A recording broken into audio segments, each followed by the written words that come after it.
Alright, so I'm gonna do another video because these are gonna be ongoing and they're not gonna stop. Because I am part of the Illumination Project. And it actually has been going on for 15 years now, since the Pythagorean Illuminati came out into the public sphere and presented the Armageddon conspiracy in 2012. And 2016 is when I found it. And being in the Illuminati is not like something you do for status, something you do for like clout, fame, you know what I'm saying, to say like, oh, I'm in the Illuminati. Like that used to be maybe something that I thought, back in the day, because it was cool to be in the Illuminati because it meant, that you had power, fame, wealth, status, whatever that is, that's what that meant, I even had a friend being like, he wanted to be in the Illuminati because he wanted, that power or whatever, that fame, that status, that wealth. But that's not who the Illuminati are. The Illuminati are actually wholly opposed to status and fame and wealth and privilege. Have always been for millennia, and that's part of the battle that is being fought here, because if the world knew who the Illuminati were, like if the Templars' way had been, and they weren't trampled out by the Inquisition, the Catholic Church, because of their beliefs, because they were Gnostic, if their way had been the common acceptance of the world, we would be living in a different world right now. A Gnostic world would be a lot different than a Abrahamic world. And so the fight continues, and it's never going to stop, because this is the one thing that they're trying to stop, is Gnosticism and illumination, which this is my sacred mission, is to spread the word of the enlightenment. And it is very, very serious, and very because I'm so emphatic about this, because I know that once this is accepted as truth to the masses, that's why it's so important that my work goes viral. Not because of clout and fame and clicks, and that makes me feel better about myself, how many people like me or whatever. Like, it is not about that. Like, it is definitely not about that. It's about this message and this information getting out to enlighten people to their divinity, so that we can progress and advance and move forward.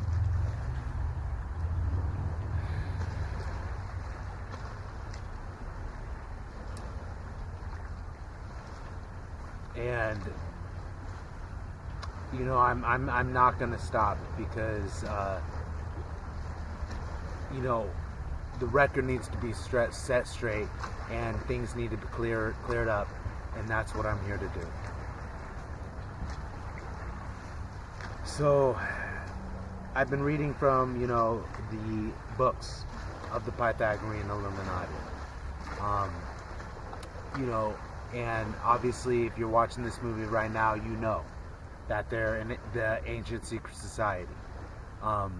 That is the oldest secret society that there is, that still exists to this day, and that is wholly opposed in a war against the old world order.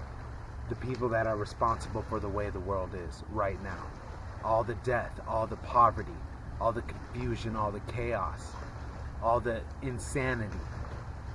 Because right now it's at the pivotal point of all of this. It's at the pivotal point of chaos and insanity right now, and somehow they're able to still keep it all underneath control, which the pimple's gonna pop on that, because there's so many things to address and about what's going on right now, but it is like it's the fall of the old world order, but that's actually what the Illuminati talk about. What's important though is because in their Patreon, the Armageddon Conspiracy, they just wrote about how there were Jacobin clubs in France, and these were the clubs that were talking about when the monarchy fell or whatever government fell, like what would replace it. You know what I'm saying? That was talked about in these secret societies. That was what was talked about in these clubs, is what would replace the order when it fell, which is the same exact position we're in right now. So we need to be talking about what we're gonna do when the system falls. And the Illuminati actually already know what to do. And that's why I've been covering it with a meritocracy, the new world order, and this is going to be implemented once the system falls, and it's very clear. We're very lucky that the Illuminati are going to step forward, and 6,000 souls, and slowly gaining, that is 1 in a million, because the 6,000 souls is to counteract the 6,000 of the old world order, because there's even a book that they wrote, The Last Blinking, which actually acknowledges the old world order and refers to it as the organization 6006, because that's how many people are in that organization, and it's the elite, it's the the people that go up to Davos ski resorts, rich people. It's those people, you know what I'm saying, who do not give 3 shits about the people.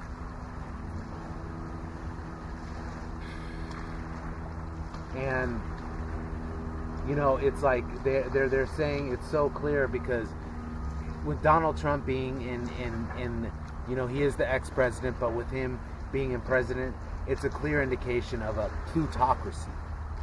You know what I'm saying? Where the richest people are in power. People love Donald Trump and stuff, but that's because the propaganda is made to be spun that way. And just the position we're in right now, yeah, he's better than Joe Biden. Yeah, conservative future is better than a liberal future, but still, neither one of them are good for this country. The third way is the best way, which the Illuminati hold. So, it's just like insane. With what I'm seeing with my eyes, I'm saying what I'm seeing with my eyes, and just the whole Trump, setup, that didn't just happen by accident. It was set up though, because you can watch videos all about that, and it's even, you watch the Secret Service agents that were projecting him, they had no idea what the fuck they were doing. Watch the videos, they had no idea what the fuck they were doing. So what's going on with that? You have to start questioning authority, which is what we're going to be coming into, and it's going to be talked about in public. Questioning authority is going to be talked about in public, and especially in politics.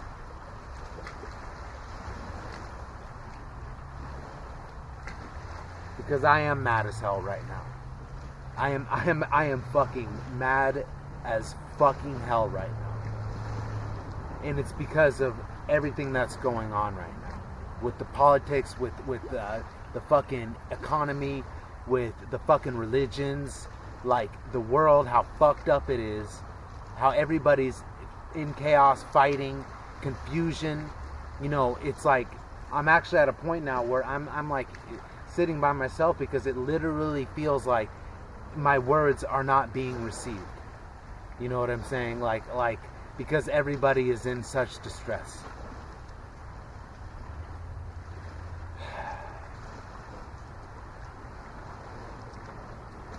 But that is actually what we train for at this time, the enlightened ones. Like, I've been doing this since 2016, and I knew about this time coming. And, you know, since that time I was training, being in balance. You know, because the royal secret is universal equilibrium. Like, that's actually what you learn about when you get to the 33rd degree of Freemasonry, is the royal secret is universal equilibrium. Which, you know, makes sense because once you go off balance, once you go to either of the poles, you know, you're experiencing whatever, either the ascent or descent of your consciousness. So balance is the key, you know, and that's why I understand, you know, the Jedi, the teachings of the Jedi, which are similar to the teachings of the Templar. It is a knighthood. The Jedi Knights. The Templars were knights. You know what I'm saying? We are knights. You know, doing the virtuous things in life, learning virtues, you know, upholding them, and living and dying by them. Because that's actually what, if you go through the degrees of Freemasonry, they actually teach you the virtues. You know what I'm saying? I went through the virtues in my book and went through the 33 degrees. And yes, the order got infiltrated and corrupted, but it did not start that way. And the Illuminati are actually the secret society that are not infiltrated and corrupted.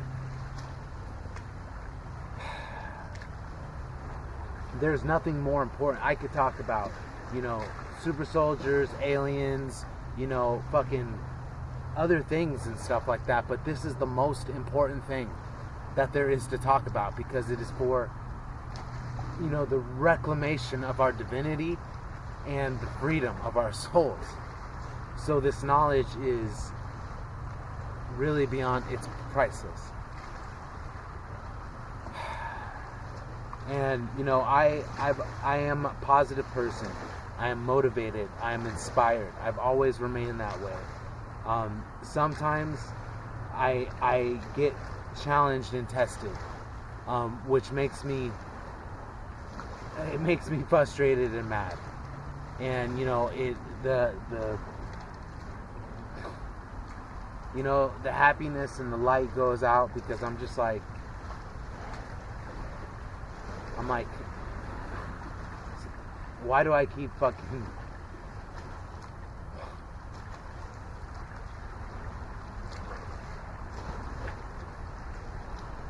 Why do I fucking keep being positive and inspired and motivational when it's just like...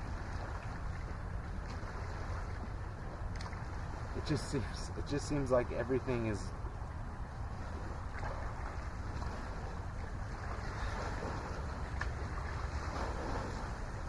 against me, which it is, you know. But that's the whole thing, is like, I've got to a point where I'm gonna continue this work, the great work, and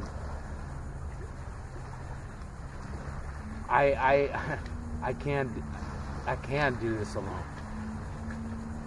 Even though I'm not alone, I can do this alone. And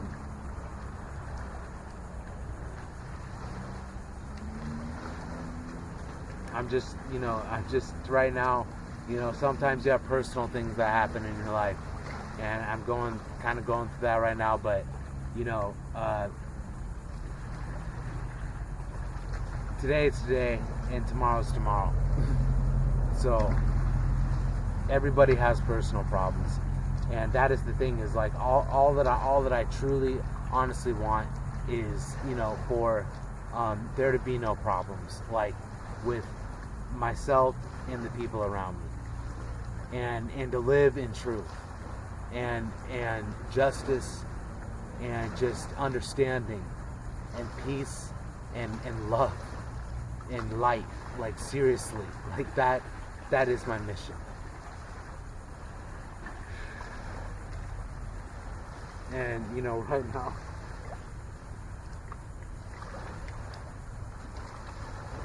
so this book is called Mad as Hell. Why are things getting crazier? And this is, you know, part of the Ranting and Lunacy series of books that the Pythagorean Illuminati write, because they write you know, books about each thing. This is from Ranting and Lunacy. The God Within was from the Divine series, and then the Illuminati books were from the Illuminati series. And they have different series.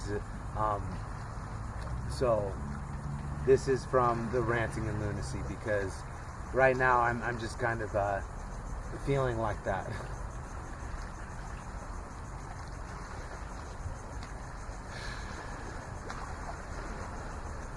Men are so necessarily mad that not to be mad would amount to another form of madness.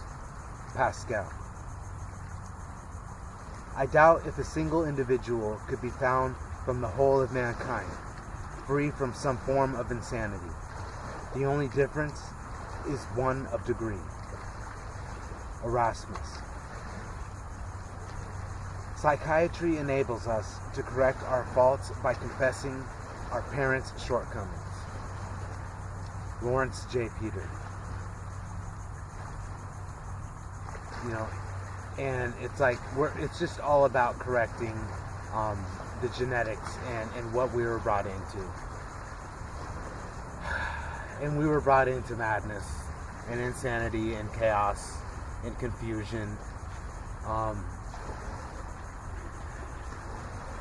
But that is not going to overcome me at all. And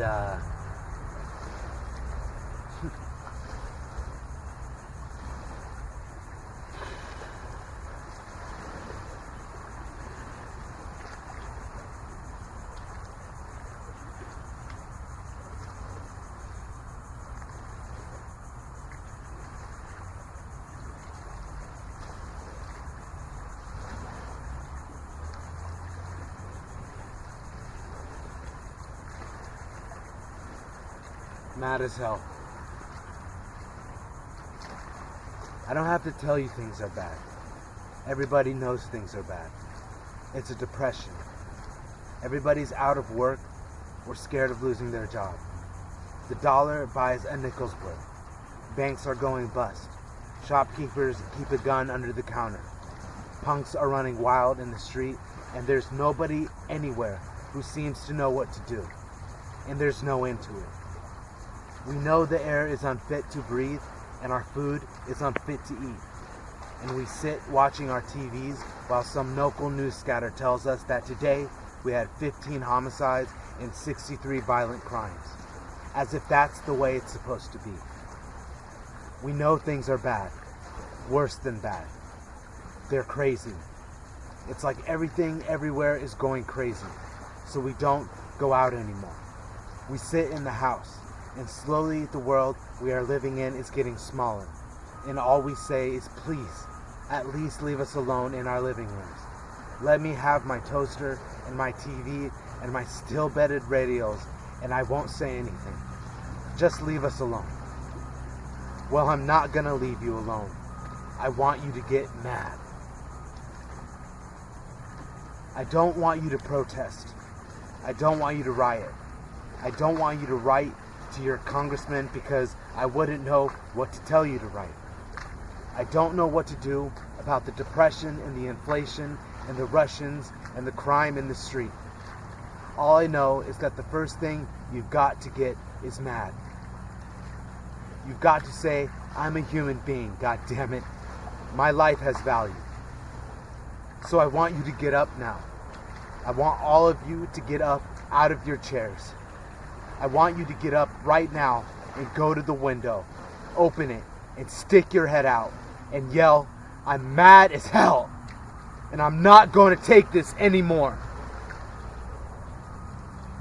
I want you to get up right now.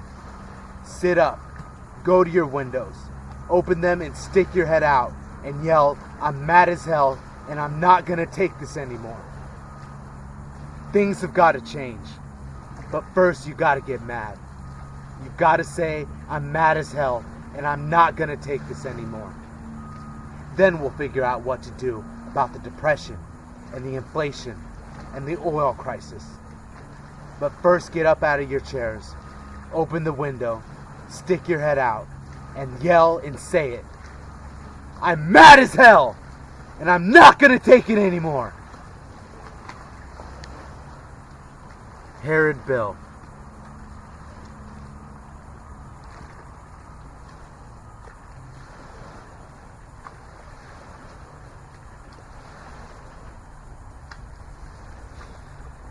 I had to get that out because I've reached the tipping point, and I am fucking mad as hell. But I am very passionate and compassionate, and I am emotional, and I care, and I have love in my heart. But I'm fucking mad as hell about just everything.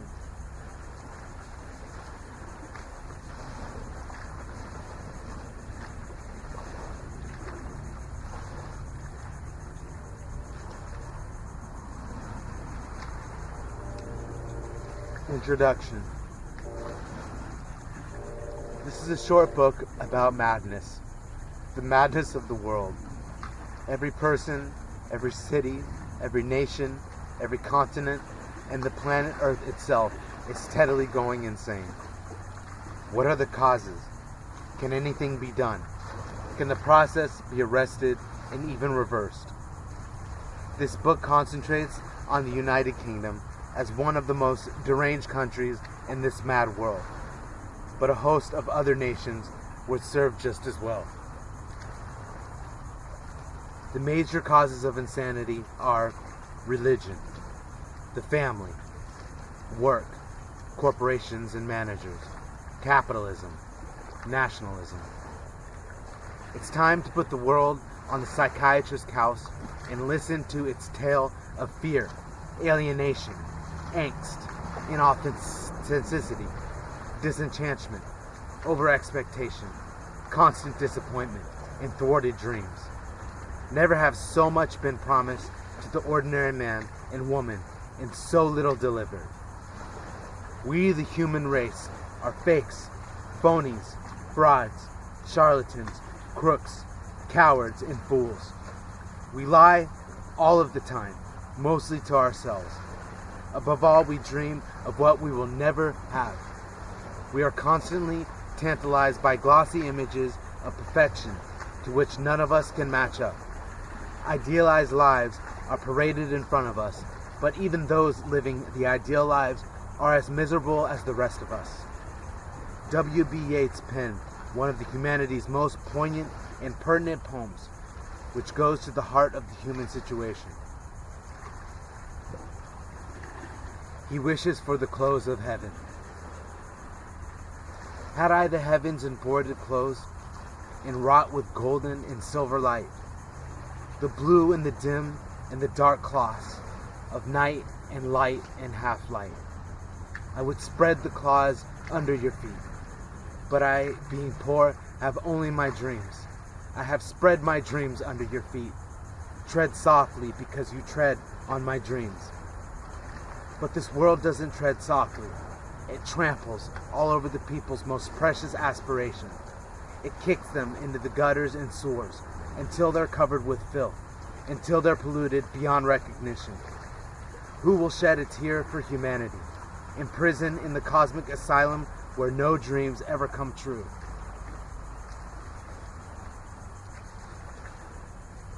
And this one is tough though, because this is obviously a thing for me because I don't complain about what I go through. I always keep it to myself. And when I do talk about what I go through, like in my life, it's just because it's like what I'm talking about. It's not because like I'm trying to say that I'm going through anything more than anyone else, because we're all going through a fucking nightmare right now. And I seriously have kept the best attitude and the most positive light I have been able to this whole time, but today I fucking actually am fucking being mad right now.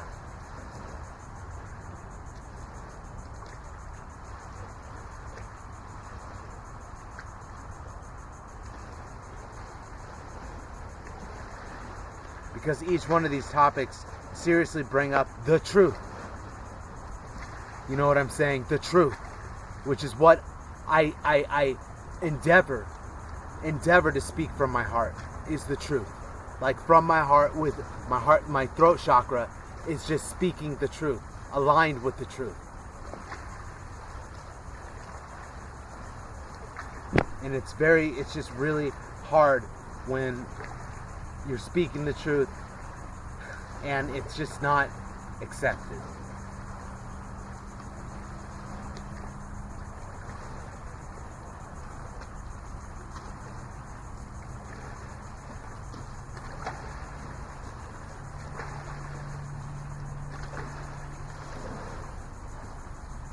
I'm only gonna do one more chapter right now, because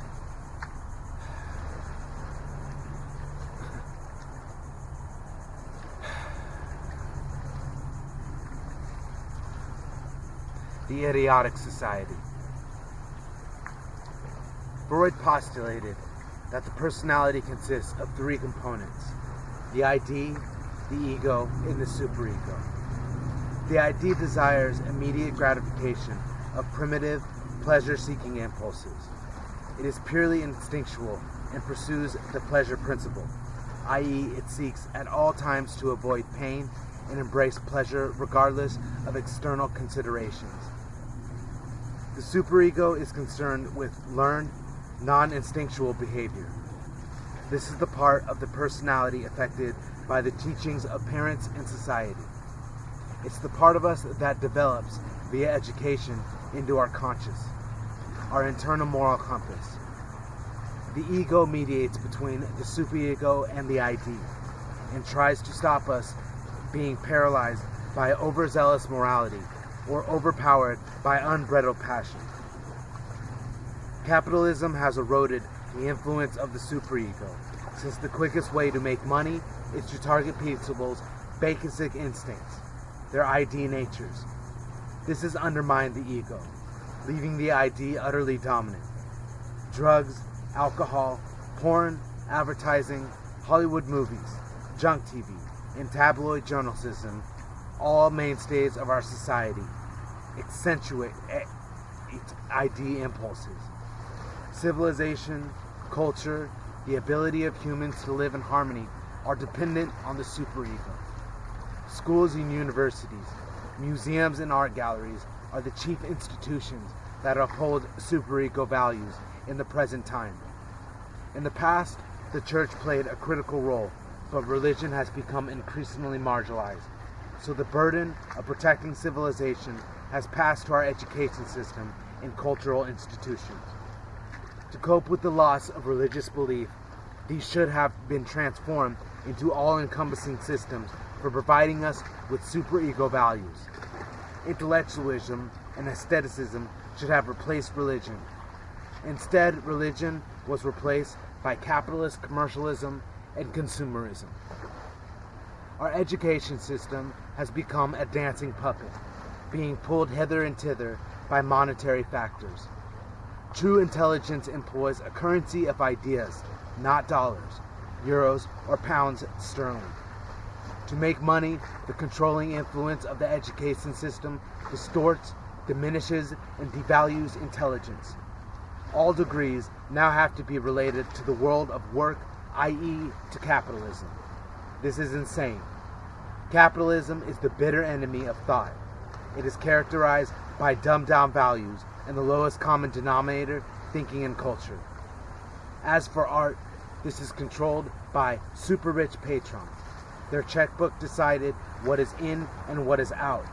Their art community slavishly panders to them, with disastrous effects on quality. Art is dead, replaced by gimmicks and syncopacy. The ultimate statement of art today would be simply to shit on the floor of the biggest, swankiest art gallery you could find.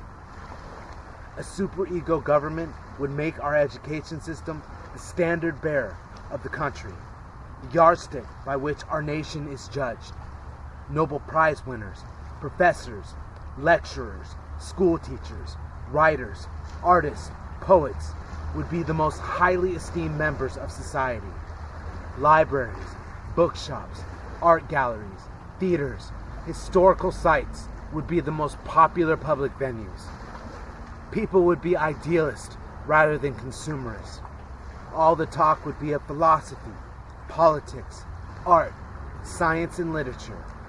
The nation would be buzzing with ideas, brimming over with creative excitement. But what of an ID government? Such a government would be hostile to all superego values. It would encourage people to buy fast cars, swimming pools, jacuzzis, gold watches, yachts, plasma TVs, and every other type of consumerist junk, i.e. things that have instant appeal to the ID but are valueless in superego terms. It would promote selfishness rather than community. It would support a credit economy. I want X and I want it now.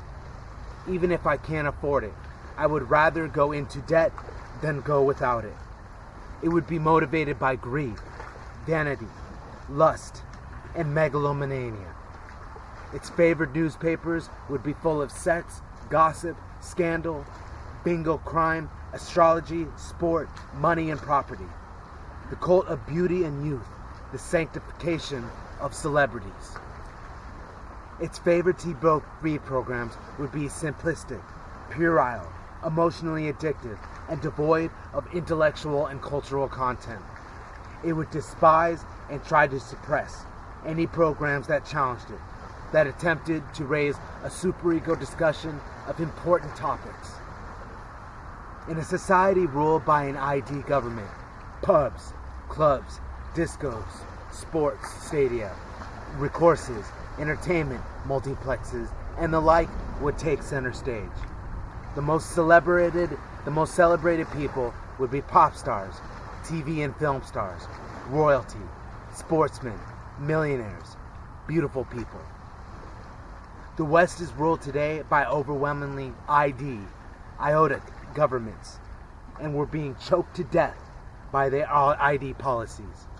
We're being steadily enveloped by barbarism, and in fact, the same way the ID Vikings mercilessly butchered superego monks in the Dark Ages, so are the current upholders of the superego values being devoured by the new forces of ID darkness. Nothing is more harmful to the superego than capitalism, the ID turned into economic theory. Arguably, the church pulled humankind out of the swamp of the Dark Ages. Now that God is dead, should we be sending a large wreath to his graveside to express our condolences? We need a second coming of superego values, but this time through science, art, philosophy, rather than religion. Where's the Messiah when you most need him?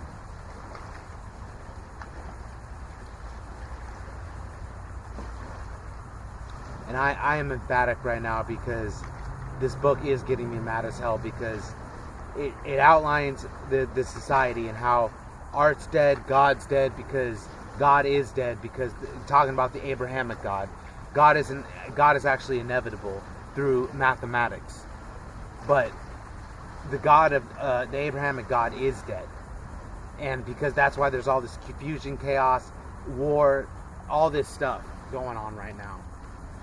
And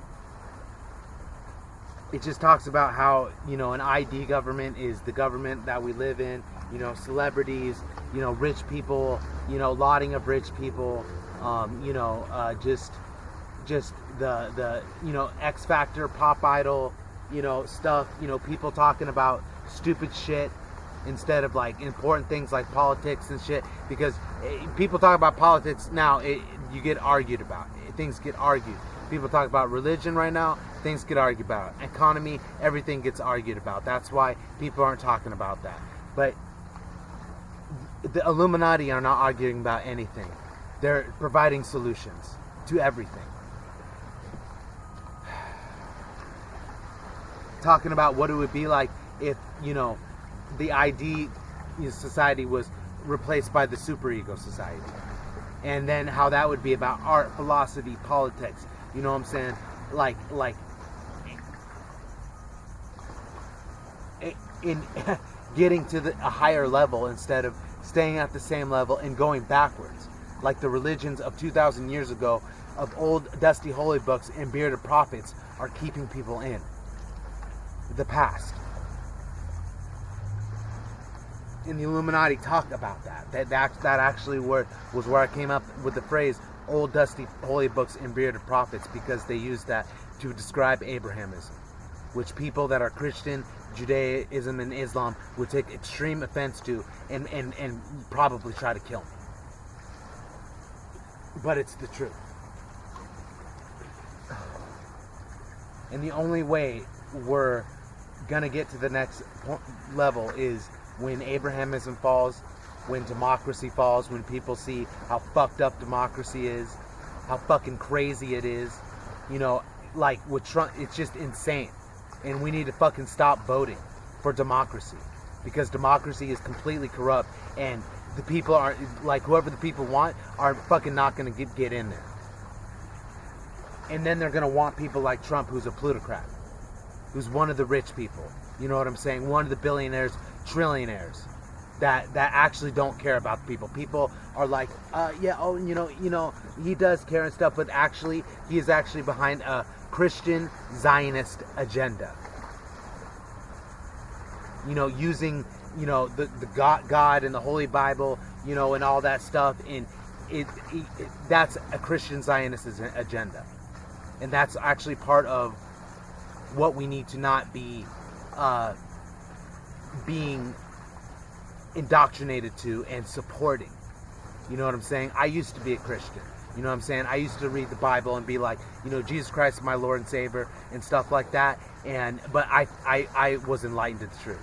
And that, oh my God.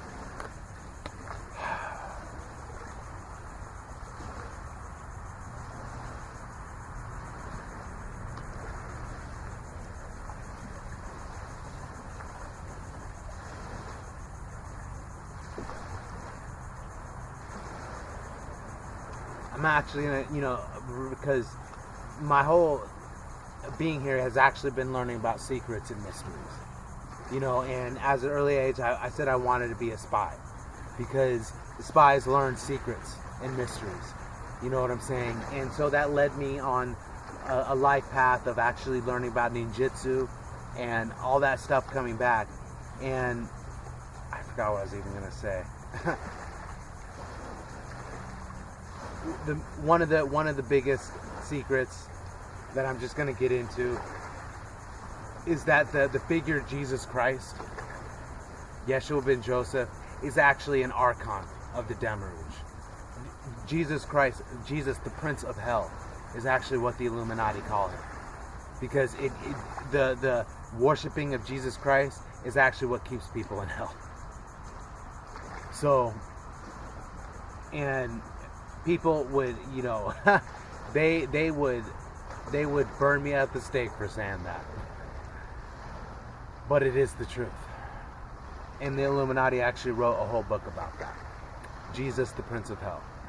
And you can only become illuminated if you're able to. So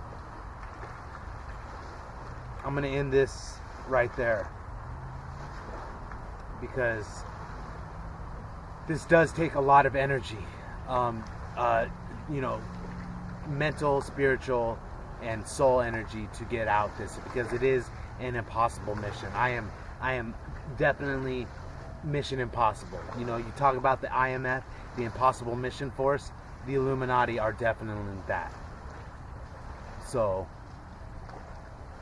but we do know that everything's going to fall, and the New World Order that the Illuminati have gone over in many of their books is what's going to be what places it. And that's what I've always known and held in my heart and soul, because I know that this is how it's going to end. So that's what's allowing me to be able to get through this, is knowing what the light at the end of the tunnel and what's at the end of this.